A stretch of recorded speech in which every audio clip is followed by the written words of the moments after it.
You know that things are rough for an MLB YouTuber when they're recording in an A's hat while wearing a Toy Story shirt, but we are going to talk about the A's later on in the video. But before we do that, look at this tweet. It says, the Cleveland Guardians also offered a 3-year contract to Jose Abreu, but failed to land him. Are we sure that we're talking about the same Cleveland Guardians that never spend money on free agents? So this absolutely blew my mind. So we're going to talk about the A's and the Guardians later on in the video because they are discussing a deal for Sean Murphy, the all-star catcher. Now, let's go and talk about the largest free agent deal in the history of the Tampa Bay Rays franchise. And that sounds crazy to say out loud, but I'm not lying to you guys. 3 years, $40 million. Zach Eflin is getting on average $13.3 million. And again, this is the biggest deal ever. It was more than Wilson Alvarez, more than Greg Vaughn, more than Charlie Morton a few years ago. $40 million is the most the Rays have ever given out to a free agent. We're not talking about Wander Franco or an extension to Evan Longoria. So why did the Rays do this? Why did they break the bank for Zach Eflin, a 28-year-old 6'6" starter for the Phillies who kind of broke out this year? If we take a look at his season stats, well, I mean, breaking out is kind of an exaggeration because he did have a 4.04 ERA in 20 games. 13 of them were games started. If we take a look at Zach Eflin's baseball savant, we know that he's really good at limiting base hits that are hit really hard. So he's able to avoid the barrels pretty often. The only problem with Zach Eflin is he doesn't have the best fastball spin rate or the best fastball velocity, but that's where the Rays come in handy. We know that the Tampa Bay Rays essentially use witchcraft and sorcery to turn average pitchers into amazing pitchers. The perfect example, Drew Rasmussen. We can see that when he was first on the Brewers,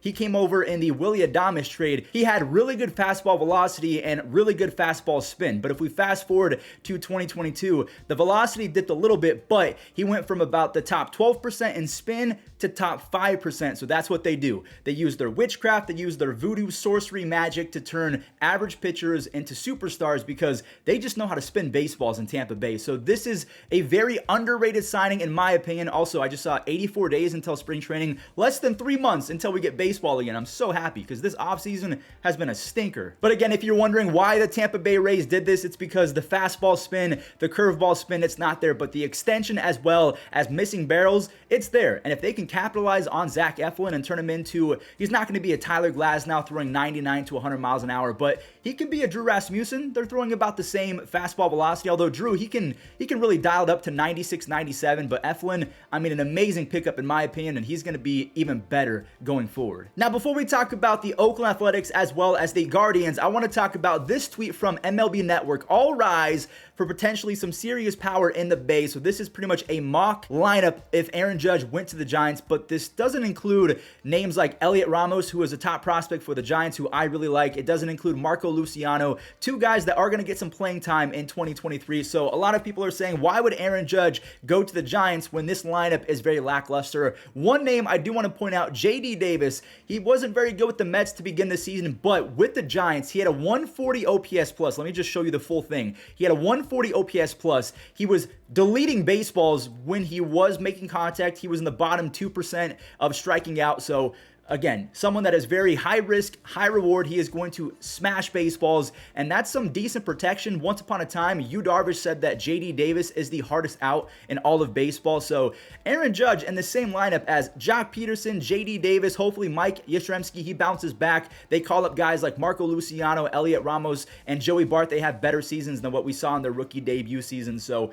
I mean, if you're a Giants fan, do you even want Aaron Judge, or would you rather spend that money on supplement parts? I mean, the Yankees are asking themselves the same question. Do we spend $35, $40 million on one piece, or do we spread the wealth and pick up 4 or 5 guys and really build a complete team as opposed to, you know, building around one single guy? But I think the Giants need a new face of the franchise. I think that's what they're lacking. The Giants don't really have an identity. Aaron Judge coming home, he'll be the hometown kid. They would instantly become one of the more interesting teams in Major League Baseball just by making one move. All right, let's go ahead and talk about some news that could really make me a happy Guardians fan. And also, one more thing that we are going to talk about, Josh Bell. Rumors are that he could be going to the Guardians as well. So it blows my mind as a Guardians fan that we're actually trying to do something in the offseason, which is something something that we never do. But Sean Murphy, we all know he is one of the most complete players in baseball, at least if we're talking about catchers. He still has age on his side, so I feel like he hasn't really reached his ceiling, but he's a guaranteed 20 home runs, 20 plus doubles. He is an absolute stud defender as well. So considering the Guardians made it to the playoffs with the youngest team in baseball while having basically a decrepit old man, Austin Hedges. I mean, he's not old per se, but he basically hits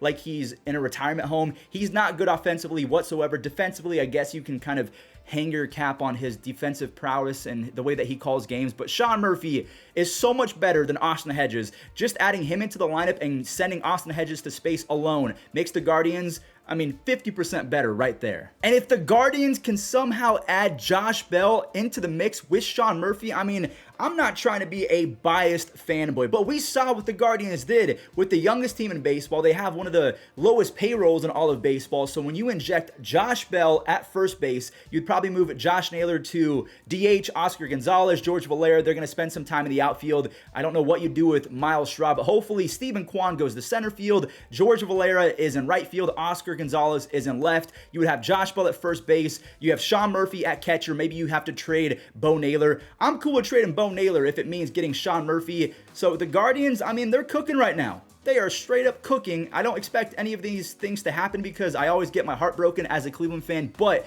if these situations do end up playing in the favor of the Guardians, Josh Bell, Sean Murphy, we're going to be dangerous.